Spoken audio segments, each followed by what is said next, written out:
태사상 받아본 지 언제인지 기억도 안 나니까 더 자손을 괘씸하게 느껴지는 거지. 또 괘씸하게 생각하다가도 손주 생각나서 한번 참고. 파묘 영화들 다 봤지? 왜 그렇게 흥행했을까? 남의 묘지 건들면 큰일 난다. 뭐 이런 말 은연중 기억하고 있을 거야.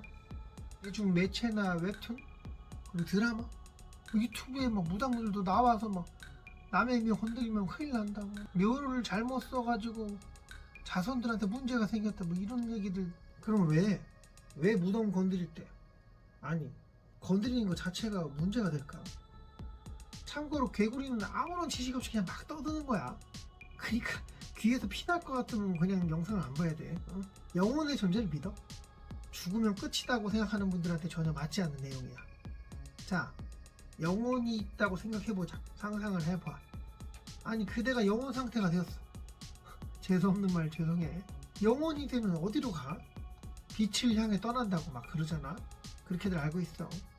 물론 그러겠지. 근데 이 땅에 조금 더 머물고 싶어서 남을 수 있다면? 다음 인생을 살아가기 위해 윤회? 이런 거 거쳐야 한다는데 살아온 기간 동안에 뭔가 좀 잘 살았어. 인간이 판단할 그런 기준이 아닌 위에서 신님이 봤을 때 너 좀 뭐 잘한 것 같다. 그러니까 너 이 땅에 남을래? 아니면은 다시 태어날래? 선택권을 줬단 말이야. 그래서 이 땅에나마 자손들을 쳐다보고 살게끔, 이승에 지낼 수 있게끔 선택권을 줬다면, 사실 인간들도 자꾸만 애들 덜 태어나잖아. 애들 안 태어나잖아. 애들 낳지도 않고. 인간들이 많이 태어나던 시기, 적게 태어날 시기, 거의 안 태어날 시기, 뭐 이렇게 가잖아. 근데 이 영혼 자체를 봤을 때 인간으로 태어나야 되는데 티오가 부족해. 지옥이랑 천국 중간에 좀 대기하다가 너 순번 되면 인간으로 태어나. 거기도 꽉 차가지고 꼴통치지 않을 만한 영혼들로 선정해가지고 이승에 남을 수 있는 선택권을 줬어. 영혼이 이승에 남으면 어디에서 지낼까? 돌아가신 할아버지가 유독 손주를 아끼셔서 계속 손주 주변에 맴돌고 뭐 그랬을지도 모르지. 어떤 양반은 수호신? 그런 거 자처하기도 했다더만. 근데 계속 손주 따라다니고 가 커가면서 가가 화장실에서 응가하는 것도 보고 여친이랑 야스하는 것도 보고 막 이건 좀 아니잖아. 그러니까 손주한테 뭔 일 생기거나 위험한 아니면 횡재수 이런 거 있을 수 있는 시기 상황, 그때만 잠깐 어플을 한다 이거지. 카메라는 바로 손주 뒤에 딱 쓰는 거지. 이 새끼 봐라 이거. 내가 이런 데 오지 말라고 했는데 이 새끼 또 어디 간 거야. 살짝 미간이 찌푸러진 할아버지는 손주 뒤에 섰다. 손자는 좋다고 지 여자친구 데리고 흉가 체험을 하고 있는데 그 으스스한 밤중에 귀신 드글거리는 사람 살지 않는 폐가. 할아버지가 속으로 이렇게 말씀하신다. 니미를 이거 애미애비는 애새끼 교육을 어떻게 시킨 거야? 확 짜증을 부리고 손주 있는 대로 어플을 하시는데 이때 손주한테 별 문제 생길까 안 생길까? 손주가 만나고 있는 여친이 별로 마음에 안 들면은 어떻게 할까? 손주만 지키는 거야. 귀신들한테 야 하지 마라. 니네 죽고 나 죽는 거야. 그러면 내가 갈 때 가더라도 네 팔 하나는 내가 가져갈 거야. 뭐 이런 식으로 가니까 귀신들 함부로 하지 않지. 그치만 옆에 있는 손주 여친까지 챙기기에는 뭐 힘도 딸리고 설사 챙길 수 있다 하더라도 가. 손주한테 안 맞네라고 판단되면 그냥 방치하는 거야. 내비도 그냥. 아이 뭐야 이거. 우리 금쪽 같은 손주님이 뭐가 아깝다고 이런 애를 만나고 그래. 여자친구가 갑자기 지하실로 뛰어가기 시작했어요. 제가 아무리 불러도 대답도 안 했고요. 다른 방에 들어가서 문을 잠그고 나오질 않았어요. 그래서 제가 무당 선생님한테 연락을 드린 거예요. 이런 얘기가 나오는 거라고. 그때 무속인은 뭐 이렇고 저렇고 설명 다 하겠어? 할아버지가 널 지켜서 넌 괜찮고 여친은 쏘뗀 거다. 뭐 이 정도까지 얘기해 줄 수 있겠지. 야 할아버지가 네 여친은 마음에 안 들어가지고 너만 지킨 거야. 이렇게 얘기는 안 할 거 아니야. 누군가에게 수호신이 될 존재. 그치만 본인이 자리 잡고 있는 그 무덤을 건든다면 가뜩이나 손주놈이 맨날 노름하고 이 여자 저 여자 만나서 나쁘게 대하고 행실 개판이나 심기 불편한 어르신은 살짝만 건드려도 폭발하기 직전이었어. 아슬아슬한 상황이었는데 묘지 있는 땅이 개발이 된다나 뭐래나.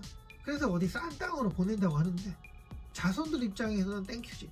우리 할아버지 묘지 개발된다, 그 돈 생기면 빚도 좀 갚고 숨쉴 구멍 생기겠다, 아이고 아버지 사랑해요, 할아버지 사랑해요. 그래, 애들이 잘 산다는데 받아들이면서 또 빡치는 거야. 아이씨, 제사상은 언제 받아봤냐. 아이 새끼들, 제사상 받아본 지 언제인지 기억도 안 나니까 더 자손들 괘씸하게 느껴지는 거지. 또 괘씸하게 생각하다가도 손주 생각나서 한번 참고, 그래 올라왔다가 손주 생각나서 한번 참고. 아, 이장하시기 돼서 자손들은, 이 새끼들은 바쁘다고 와보지도 않고, 모르는 애들이 와가지고 그냥 막 땅을 파헤치네. 그냥 막 삽으로 막 퍼내고. 막 할아버지가 화가 날까 안 날까. 그대라면 빡이 칠까 안 칠까. 파헤치는 인부들한테 뭐 해코지? 아, 그것도 생각해봤는데 아닌 것 같고. 개발 머시기에서 돈 나오잖아. 그 돈 나오고 다 털어먹게끔 판때기를 깔아뒀다 이거야. 이 새끼들이 와보도 않고 잘 살려고 그래? 나한테 이러고 니들이 편히 살 수 있을 것 같아? 갑자기 악기 모드로 변하는 거지. 손주 교육 차원에서라도 그 집안 자체를 힘들게 만들어버릴 수 있다, 그런 능력 하나 없을 것 같아?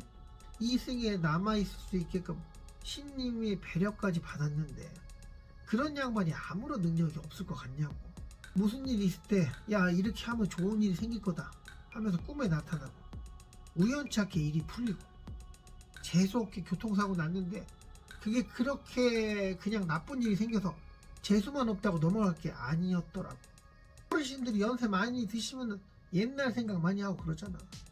그래서 왜 그랬었는지, 어쩌면 내가 그때 교통사고 나거나 어디 다쳤다든가 어디가 잠깐 아팠다는 그런 것들, 어쩌면 내 조상들이 나를 지키기 위해서 일부러 깔아놓은 판때기? 또 그 젊은 시절에는 아 내가 진짜 아버지 나 진짜 힘들어 죽겠는데 이거 너무하신 거 아니에요? 조상 탓 오지게 하며 이러고 살았겠지만 묘를 만들었어. 돌아가셔서 묘를 만들었다고. 조상님 편히 쉬시라고. 근데 웬걸? 조상님은 그냥 다음 생을 사시겠다고 바로 빛을 따라가셨다네. 영원히 빛을 따라간다고 하잖아. 그때 시효가 있었나봐. 인간으로 태어난다고? 아 그래요? 어디? 중산층? 아 그 중산층 갑시다 콜. 따라간 거야 바로. 그러면 그 묘는 텅 빈 거 맞지? 에이 아니야. 예전에 빛을 따라가지 않고 다른 분 얘기하는 거야.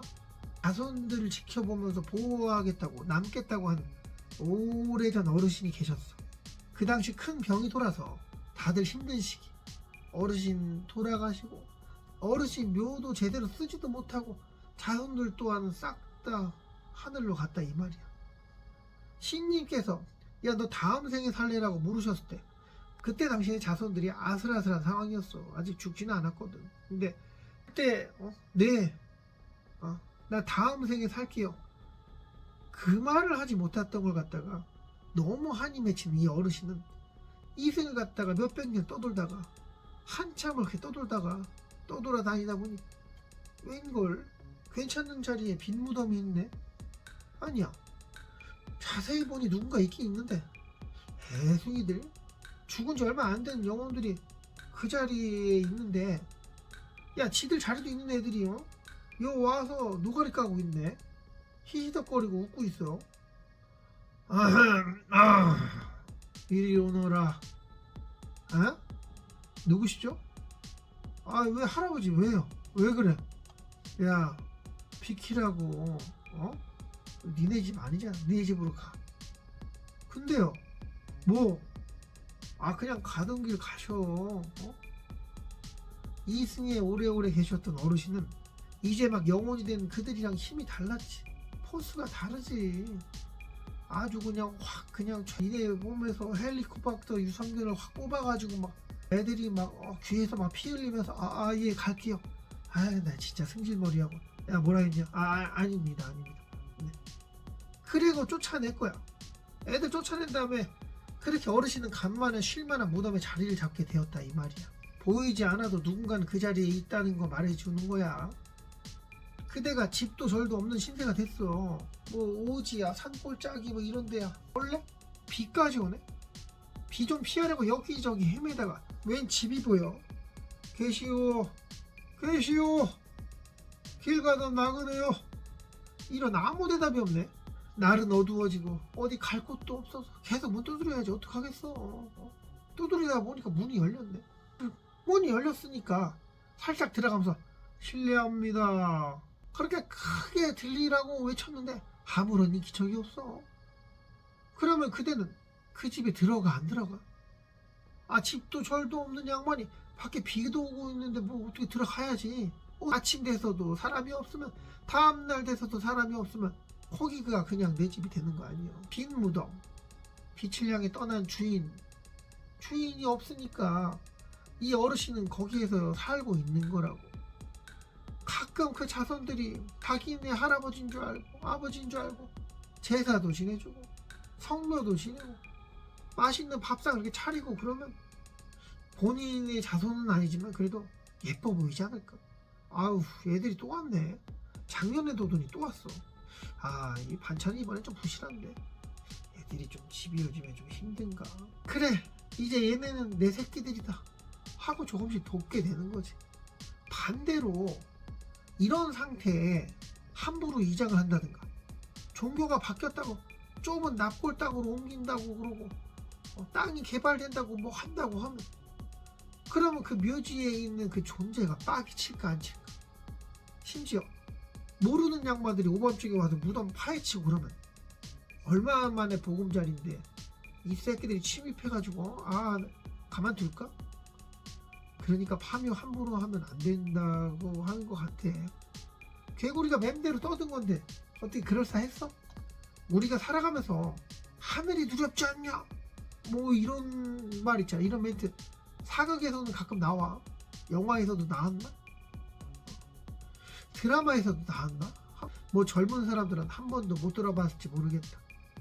내 주변에 날 너무도 사랑해서 따라다니는 조상님, 수호천사, 수호신 뭐 이런 게 주변에 있을지도 몰라. 여기 계시나? 그러니까 창피한 행동? 누가 다 보고 있대. 의견이 있거나 궁금한 거 그리고 멋진 상상력 있으면 댓글에 좀 남겨줘. 그 내용을 믹싱해서 내 마음대로 영상을 한번 만들어 볼게요. 좋아요, 고마워.